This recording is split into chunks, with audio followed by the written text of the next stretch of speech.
오늘 말씀의 제목은 말하지 않는 이유라는 제목입니다. 말하지 않는 이유. 왜 말하지 않을까? 오늘 성경 말씀 봅니다. 창세기 31장 20절에서부터 31절까지 있는 말씀. 저와 여러분들이 교독하도록 하겠습니다. 제가 먼저 읽겠습니다. 야곱은 그 거취를 아람 사람 라반에게 말하지 아니하고 가만히 떠났더라.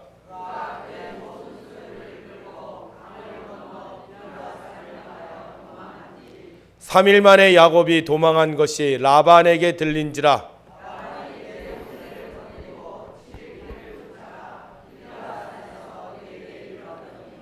밤에 하나님이 아람 사람 라반에게 현몽하여 이르시되 너는 삼가 야곱에게 선악간에 말하지 말라 하셨더라.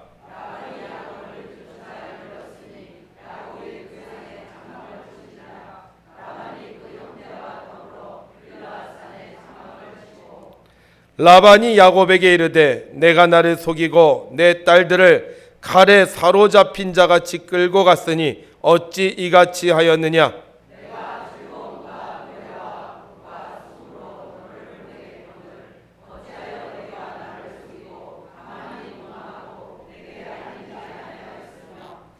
내가 내 손자들과 딸들에게 입맞추지 못하게 하였으니 내 행위가 참으로 어리석도다.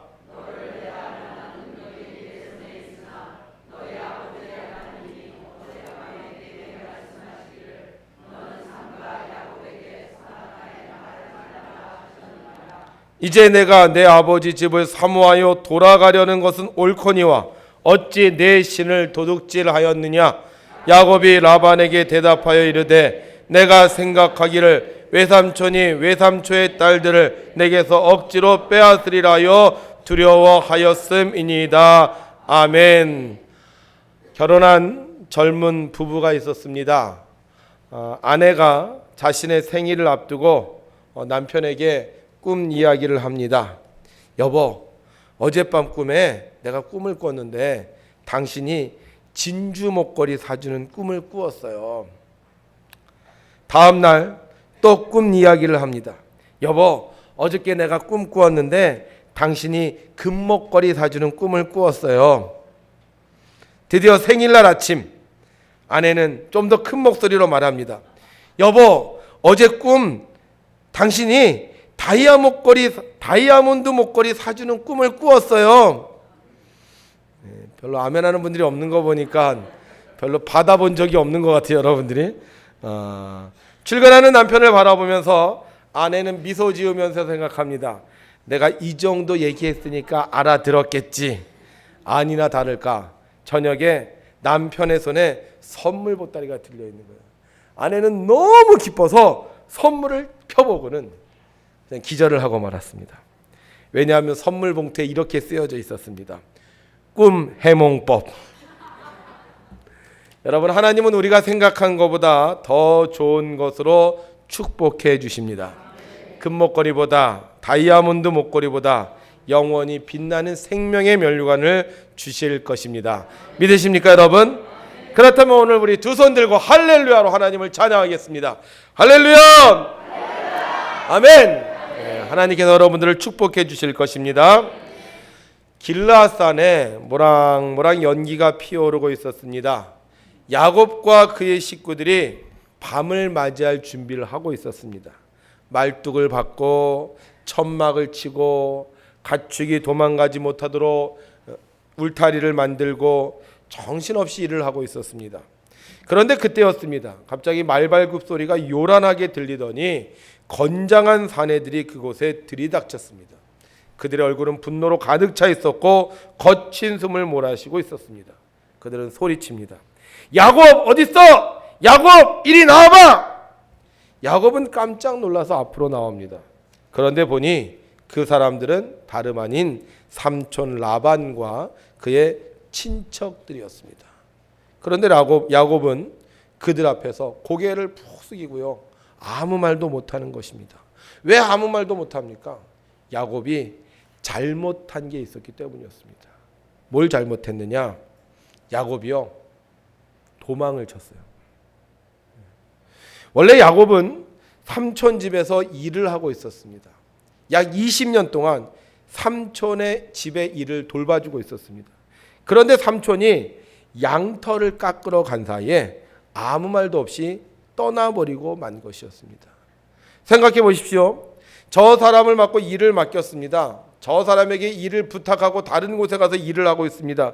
그런데 아무 말도 없이 다 내팽개치고 그냥 가버렸다.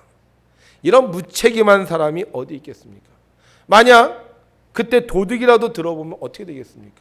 맡겨줬던 모든 것들 다 잃어버리고 말지 않겠습니까? 그래도 떠날 때는 말을 해야지 남는 사람이 그것에 대한 준비라도 할 수 있는 것입니다. 다른 사람을 세워서 양을 지키게 한다든지 집을 돌보게 한다든지 아니면 양털 깎고 돌아오는 기간 동안 다른 일들을 준비할 수 있을 텐데 아무 말도 안 하고 그냥 휙 떠나버렸기 때문에 그들은 라반 앞에서 아무 말도 할 수 없었던 것이었습니다. 게다가 그 자리를 떠나오면서 그냥 몸만 떠나온 게 아니었습니다. 삼촌의 딸 레아와 라헬도 데리고 왔습니다. 비록 야곱의 아내이긴 했지만 그들에게는 삼촌에게 있어서 가장 귀한 딸이었습니다. 그러면 떠나기 전에 삼촌에게 분명히 말을 해야 했습니다. 삼촌, 제가 떠나겠습니다. 딸들과 마지막 인사를 나누십시오. 내가 이 딸들을 데리고 가서 잘 살겠습니다. 그런데 아무 말도 안 하고 떠나면 부모가 그 딸을 생각할 때마다 얼마나 가슴이 아프겠습니까?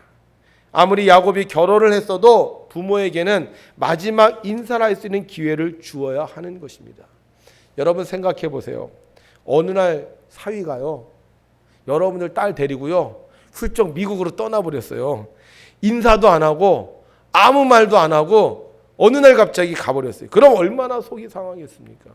떠나기 전에 삼촌에게 말하고 와야 되는데 그냥 떠나버리고 말았으니 삼촌 앞에서 그는 더 이상 할 말이 없는 것이었습니다.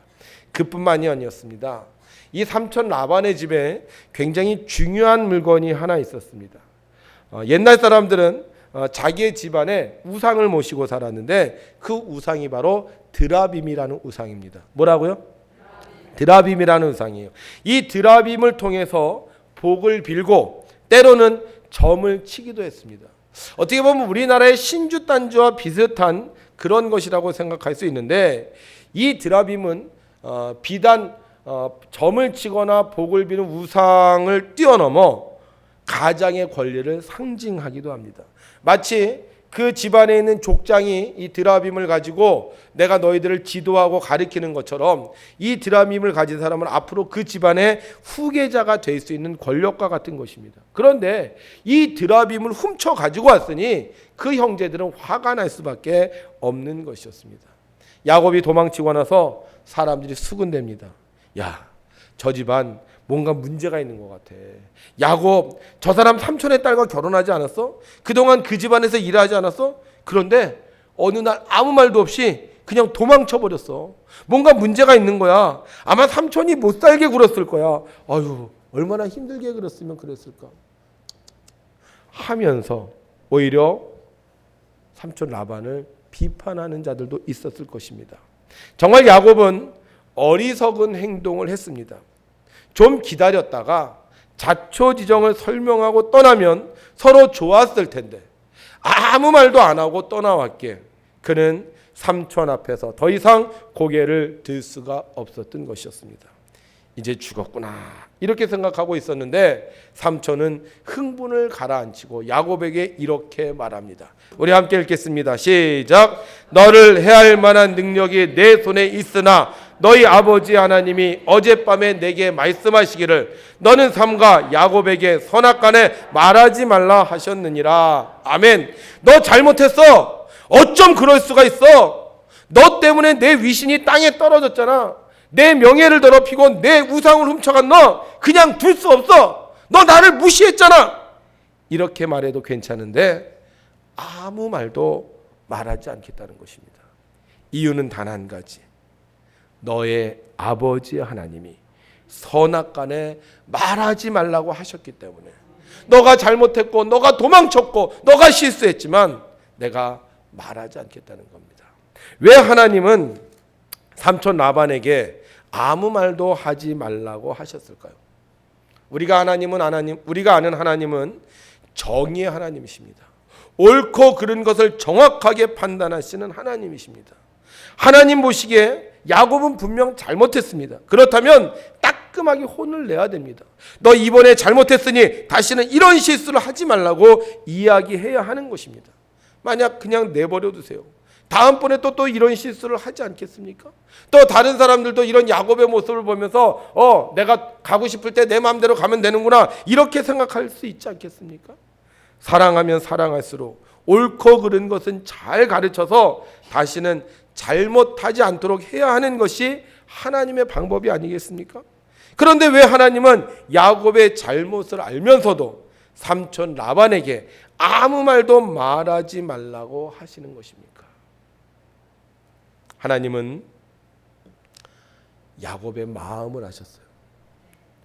야곱이 왜 아무 말도 안 하고 떠나왔는지, 왜 아무 말도 안 하고 도망자처럼 떠나왔는지, 성경은 그 이유를 이렇게 설명하고 있습니다. 시작.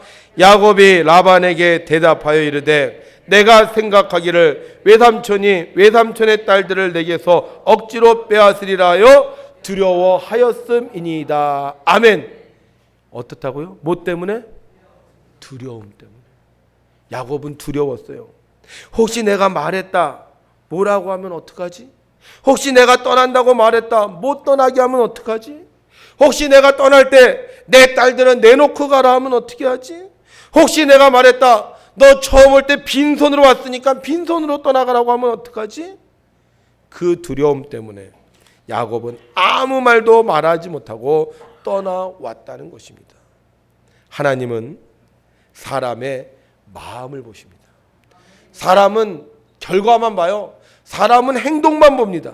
그러나 하나님은 그 사람의 생각과 감정을 아주 예민하게 보시는 분이십니다. 그리고 그 마음을 이해하시고 위로해 주십니다. 하나님은 우리를 과거에 붙잡아 놓으시지 않습니다. 우리를 더 멋지고 더 위대한 존재로 만들어 가시기를 원하십니다. 보세요. 하나님이 사람을 만드셨습니다. 뭘로 만드셨다 그랬어요?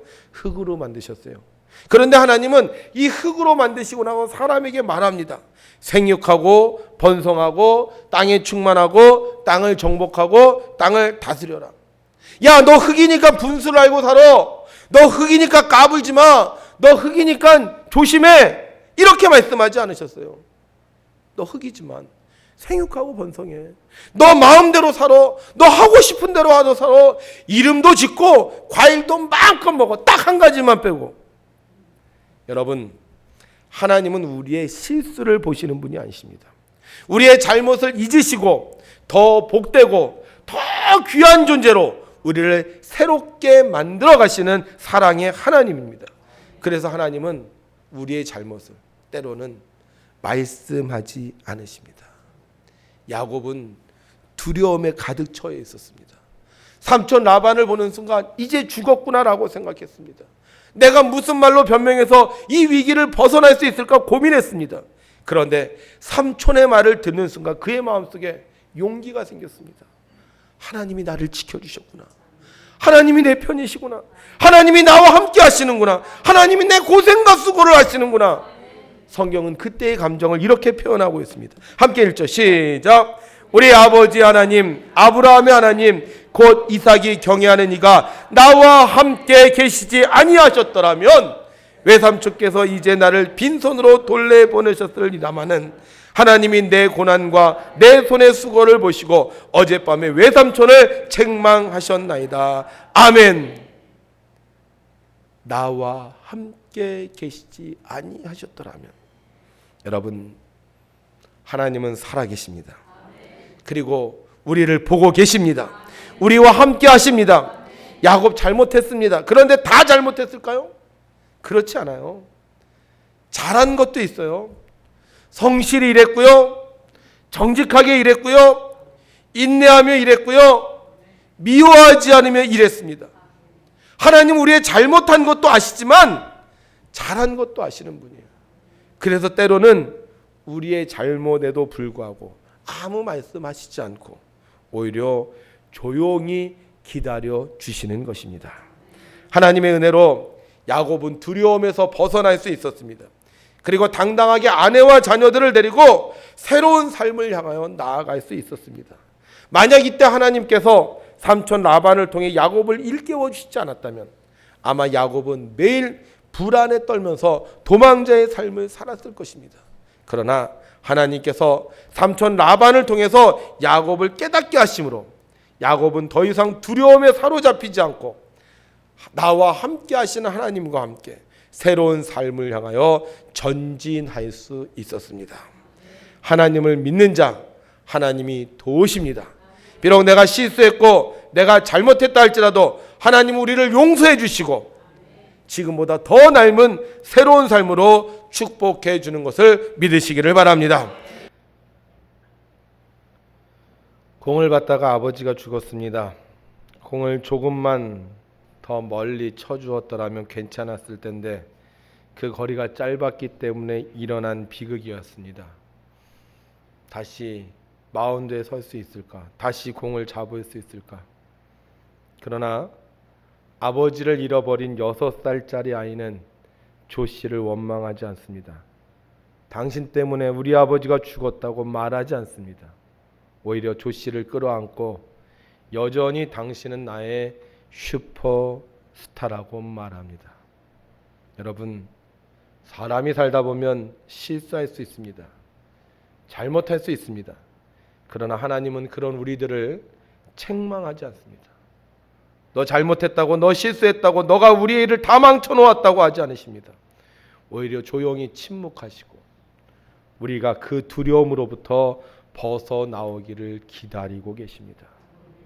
우리가 잘 아는 말 중에 병가지상사라는 말이 있습니다. 병가지상사. 이 말은 당나라 헌종이 쓴 말인데요. 이 당나라 헌종이 왕이 되었을 때 나라가 그렇게 부강하지 않았습니다. 굉장히 좀 혼란스러웠고 쇠퇴기에 있었습니다.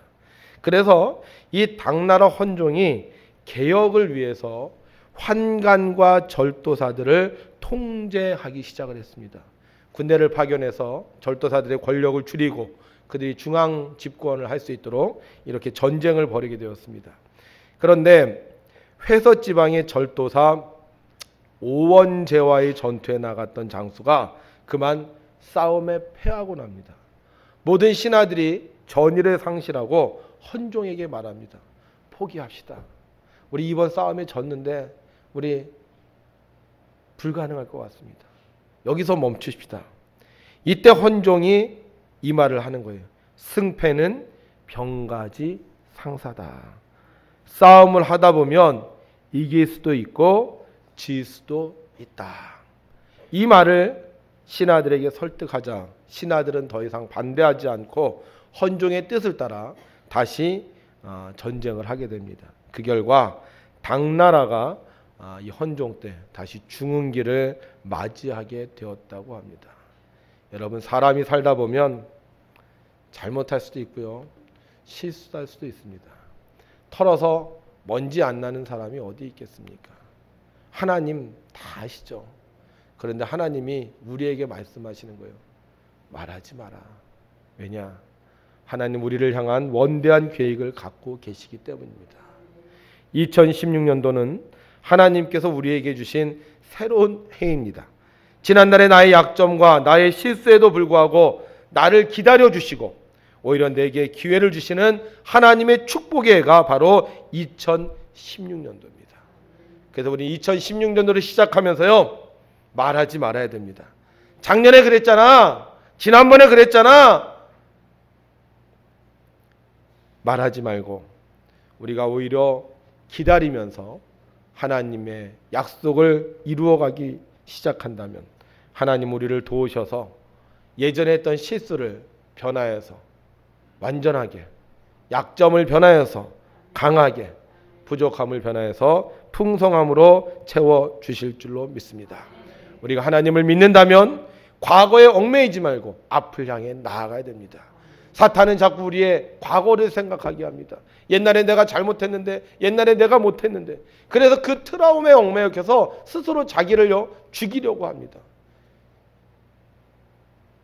우리를 살리시는 하나님, 우리에게 생명을 주신 하나님, 우리의 죄와 허물을 위해서 예수 그리스도를 보내주셨고 그분으로 말미암아 우리의 모든 죄가 사여졌음을 믿는다면 우리는 더 이상 과거를 돌아보는 사람이 아니라 하나님께서 주신 새로운 기회를 붙잡고 당당하게 앞으로 나아가야 될 줄로 믿습니다.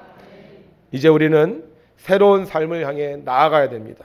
과거에 집중시키는 사탄의 공격을 이기고 하나님께서 약속하신 축복을 붙잡아야 됩니다. 그래서 우리는 옛날 일이 생각날 때마다, 나의 실수가 생각날 때마다, 나의 잘못이 생각날 때마다 오히려 하나님의 말씀을 더 힘차게 듣고 믿고 따라야 될 줄로 믿습니다. 혹시 여러분 과거의 일이 생각난다, 그러면 말씀 카드를 딱 꺼내세요. 자, 우리 한번 읽겠습니다. 내가 잘못했는데 잘못한 게 생각난다. 그럼 말씀 카드를 꺼내는 거예요. 그래서 우리 읽는 겁니다. 다 같이 시작.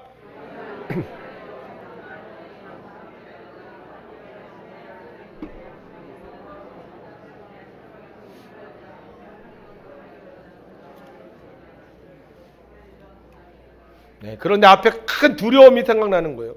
말씀 카드를 읽었는데도 너무너무 두려운 생각이 많아. 야, 실수하면 어떡하지? 실패하면 어떡하지? 그러면 다시 한번 읽는 거예요. 이번에 더 크게 있습니다. 시작.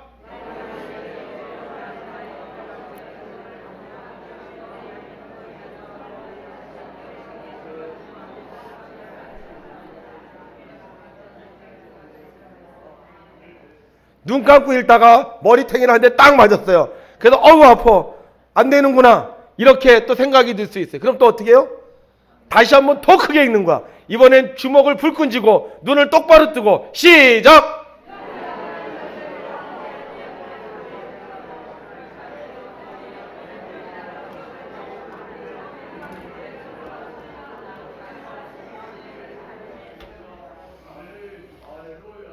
할렐루야.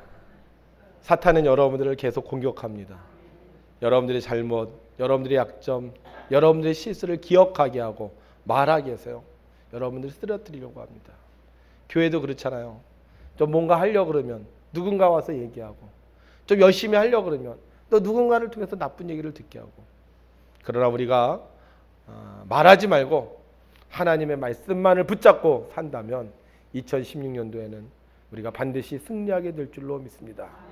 그 사람이 잘못, 2015년도의 실수 다 잊으세요. 하나님도 더 이상 얘기하지 않는다고 하십니다. 오늘 우리에게 말씀하십니다. 더 이상 말하지 마. 하나님의 말씀을 붙잡고 여러분들이 나아갈 때 우리는 과거에 붙잡힌 자가 아니라 새로운 하나님의 사람으로 거듭나게 될 줄로 믿습니다. 여러분들에게 주신 말씀을 통하여 2016년도가 승리의, 축복의, 기적의 해가 되어서 하나님의 살아계심을 경험하는 귀한 성도들이 되시기를 주님의 이름으로 축원합니다. 기도하겠습니다. 하나님 아버지, 과거를 되돌아보면 늘 후회하는 일들이 많습니다. 새로운 해를 맞이하면서 용감하고 자신감 있게 살아야 되는데 때로는 과거에 얽매여서 우리는 더 두려워하고 더 염려하며 더 못한다고 생각할 때가 너무나도 많습니다. 그러나 오늘 하나님은 우리에게 말씀하십니다. 너의 잘잘못을 말하지 말라고, 말하지 않겠다고. 다시 한번 우리에게 기회를 주신 2016년도 우리가 사탄의 꼬임에 빠져 넘어가지 않게 하시고 오직 하나님의 말씀을 붙잡고 앞으로 승리할 수 있도록 도와주시옵소서. 때로는 실수도 있고 때로는 잘못도 있었습니다.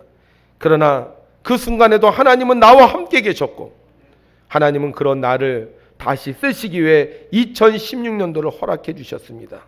이 2016년도가 오히려 나의 실수와 잘못을 만회하는 해가 되게 하시고 나의 실패를 승리로 바꾸는 해가 되게 하여 주셔서 과거의 모든 잘못과 과거의 모든 생각들은 다 사라지고 하나님의 은혜가 풍성한 한 해가 되어지도록 역사하여 주시옵소서.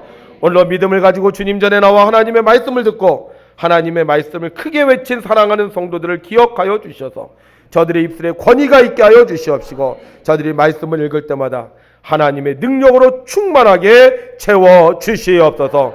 오늘도 우리를 새롭게 하시는 우리 주 예수 그리스도의 이름으로 기도하옵나이다. 아멘.